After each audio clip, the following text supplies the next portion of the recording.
Welcome, everyone. Let's dive right into today's explainer. We're going to be unpacking the absolutely captivating story of the Steinway family.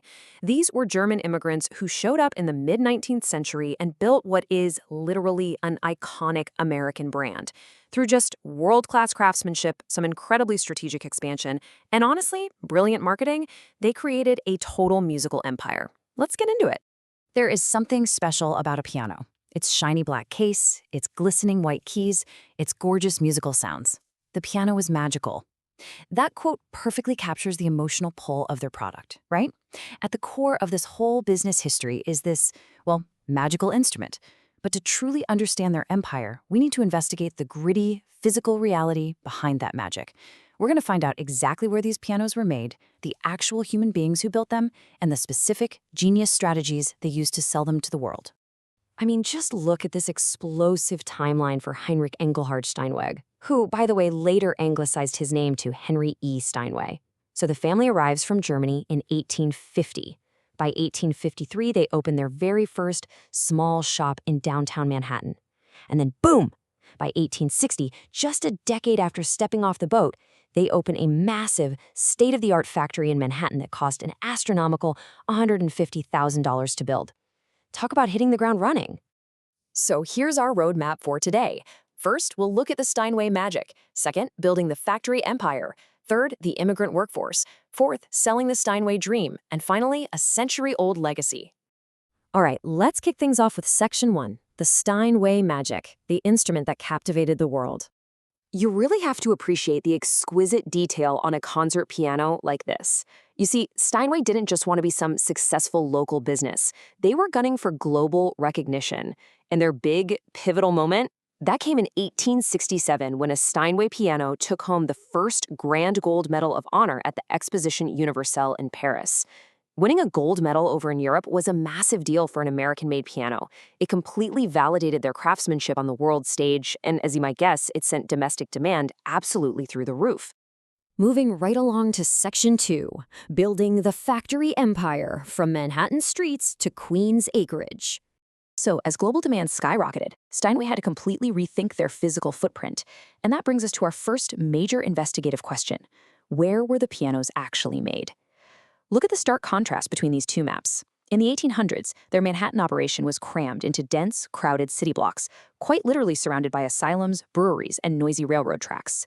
But by the 1870s, William Steinway made a huge move. He bought the 35-acre Loyster Farm out in Astoria, Queens. They built an entirely new, sprawling factory ecosystem out there, trading the tight, bustling grid of Manhattan for the spacious riverfront of Long Island City. Now, the crucial thing to understand here is that William Steinway didn't just move for some extra elbow room. There were crystal clear strategic motives. In 1872, he contracted to build a sawmill and a foundry out in Queens. And a big reason for that was specifically to shield his workers from the intense urban labor strife happening over in Manhattan. Plus, being right next to the East River, that allowed for incredibly efficient transport of both raw materials and finished pianos. It was a masterclass in vertical integration. They were controlling every single step of the manufacturing process. That leads us into Section 3, the immigrant workforce, the humans behind the keys. Let's shift our focus from the brick-and-mortar buildings to the true engine of the factory. Who actually made these magical pianos? Well, what's so absolutely fascinating about this 1880s hiring book is how it grounds sweeping industrial history into individual human stories. If you look closely at the columns, you're seeing hundreds of skilled craftsmen who immigrated from places like Germany, Ireland, England, and Sweden. It lists their specific jobs, varnishers, polishers, sandpapers, and even exactly where they lived. It's an incredible snapshot of a highly skilled, really diverse immigrant workforce pouring their expertise into every single instrument. But it wasn't always harmonious. Despite moving to Queens to try and avoid it, labor tension definitely followed them. The records show a major general strike happened in May of 1872. The workers were actively demanding an 8-hour workday to replace the grueling standard of an 11-hour shift. According to the source, the strikers ultimately won a 10% wage increase, but they actually had to keep working those brutal 11-hour days. It's just a really stark reminder of the intense physical toll it took to build this empire. Let's fast forward a bit to the 20th century and zoom in on one specific person. This is the personal employment card of James Serafici. He was an Italian immigrant hired on June 9, 1925, and he worked as a filler, oil rubber, and sandpaperer. Just seeing his age, his height, his hair color, and his job title, it gives us such a highly detailed, intimate look into the everyday life of a factory worker trying to navigate life in New York. And the back of his card? Even more revealing. This table lays bare the harsh financial reality of the Great Depression for workers like James. You can literally watch his total earned wages drop steadily from over $1,700 in 1936 down to around $1,400 in 1939.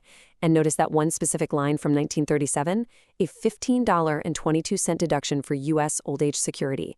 We are actually seeing the early implementation of our modern social safety nets recorded right there in pencil on a factory floor. How cool is that? Moving on to Section 4, Selling the Steinway Dream, the Evolution of Marketing. So you've got these meticulously crafted pianos, but how are these highly expensive luxury items actually sold to the public? Well, back in the 19th century, marketing was all about prestigious, objective endorsements. Notice how this 1868 ad from the Atlantic Monthly is incredibly text-heavy. It doesn't talk about feelings at all. It leans entirely on having official proof from Paris that they won the first grand gold medal over all the other American exhibitors. They literally even list the names of the international jury members. It's a pure, straightforward appeal to authority and status.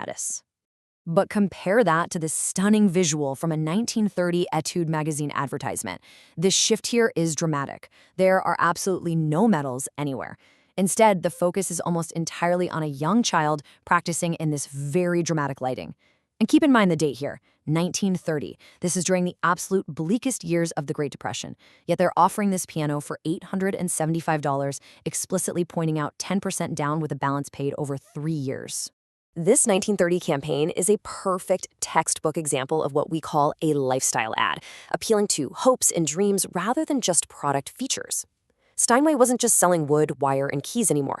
No, they were selling the instrument of the immortals. The ad copy speaks directly to parents, talking about rearing children in the cultured tradition. They were literally selling an authentic, elevated future for the buyer's kids, making the very strong case that this investment was absolutely essential, even when money was incredibly tight. Finally, let's head into Section 5. A century-old legacy, Steinway in the modern era. Let's bring this all together and see how the foundation built by those ambitious 19th century immigrants continues to support the brand we all know today. Spoiler alert, the strategy worked flawlessly. The company hit an absolute peak in the 1920s, selling more pianos than in any other decade. By 1925, they used those massive profits to open the magnificent Steinway Hall on 57th Street in Manhattan. Now, the Steinway family actually managed to maintain control all the way until 1972 before selling the company to CBS. Yet, astonishingly, the source material notes that today, that exact same Queens factory William Steinway built is still operating. New generations of workers, including African Americans and Hispanic immigrants, continue to craft these magical instruments right there in Astoria, just like they did over a century ago. As we wrap up this explainer, I want to leave you with a thought to mull over. We've seen how Steinway leveraged immaculate craftsmanship, smart vertical integration, and highly emotional lifestyle marketing to build an empire practically out of nothing. So when you look at the premium products you buy today, whether we're talking about tech, cars, or high-end fashion, which of them are still relying on this exact same playbook written by the Steinway family over 170 years ago? Really think about that the next time you see an ad selling you a dream. Thanks for joining me on this explainer, and keep learning.